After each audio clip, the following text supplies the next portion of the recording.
Ok, bonjour et bienvenue sur notre chaîne. Aujourd'hui dans cette vidéo, tu vas apprendre à résoudre les systèmes de deux équations à deux inconnus en utilisant la méthode par combinaison ou bien la méthode par addition. Donc reste jusqu'à la fin de la vidéo parce que nous allons essayer d'expliquer ceci de la manière la plus simple possible.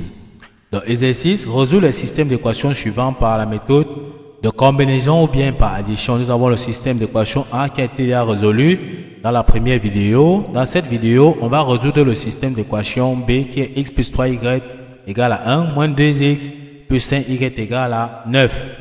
On passe donc directement à la résolution ici. On veut donc résoudre donc ces systèmes d'équations en utilisant donc la méthode qu'on appelle par combinaison ou bien la méthode par addition. La première étape, on numère déjà nos deux équations. On appelle ici l'équation 1 et ici on va appeler l'équation 2. Le but de l'exercice est de trouver les valeurs de x et de y qui vérifient nos deux équations. En utilisant donc la méthode par combinaison ou bien par addition. Le but le principe de cette méthode consiste tout simplement à chercher à avoir les coefficients de x opposés ou bien de y opposés. Comme ici, nous avons le coefficient de x dans la deuxième équation moins 2. Si dans la première équation c'était plus 2, on devait voir que c'est opposé, c'est-à-dire plus 2. On devait faire plus 2x moins 2x, on devait voir que les x devaient se simplifier.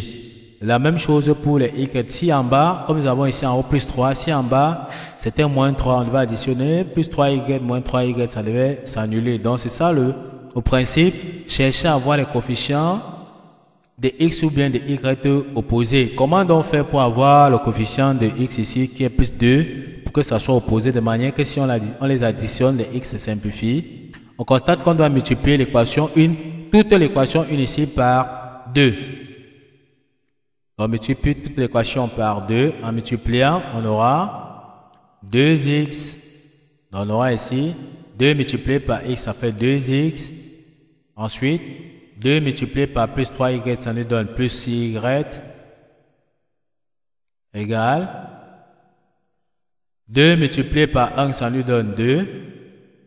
On voit bien que c'est toute l'équation qu'on a donc multipliée. Si on multiplie les membres d'une équation, tous les membres d'une équation par un même nombre, ça ne change rien par rapport à l'équation. Nous n'avons pas touché la deuxième équation, la recopie. Donc on aura ici moins 2x plus 5y est égal à 9.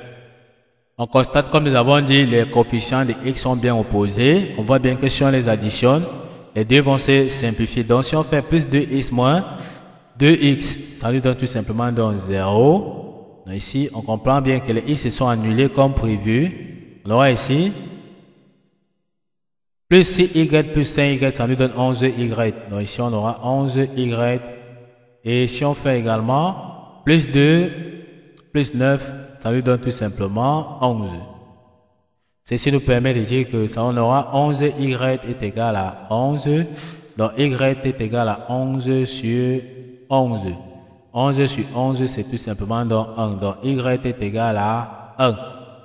Voici donc la valeur de y qu'on a tout simplement donc trouvé. Si on veut trouver la valeur de x, on remplace donc y dans l'équation 1 ou bien dans l'équation 2 par sa valeur. Ça nous permet donc de trouver x. Si on prend donc l'équation 1, par exemple ici, on prend l'équation 1. Si on prend donc l'équation 1 qui est x plus 3y égale à 1, on remplace y par sa valeur. On aura ici x plus 3 multiplié donc par y. Si on remplace y par sa valeur qui est donc 1, on aura donc ceci égal à 1. Donc on aura x plus 3 multiplié par 1, ça donne tout simplement donc plus 3. Tout ceci donc égal à 1. On peut donc tirer x, ça sera donc égal à 1. Le plus 3 traverse de l'autre côté de l'égalité, ça devient moins 3. On aura donc 1 moins 3, ça nous donne tout simplement moins 2. Donc x est tout simplement donc égal à moins 2. On a donc trouvé la valeur de x, on a trouvé la valeur de y. Bien se rappeler qu'un système d'équations se donne toujours sous la forme, la solution se donne sous la forme d'un couple x, y. On peut donc donner la solution de notre équation ici. On ouvre bien la parenthèse, on commence toujours par la valeur de x. X c'est moins 2 suivi de la valeur de y qu'on a trouvé qui est 1. On peut donc encadrer notre résultat. Une fois qu'on a donc fini, on doit donc tout simplement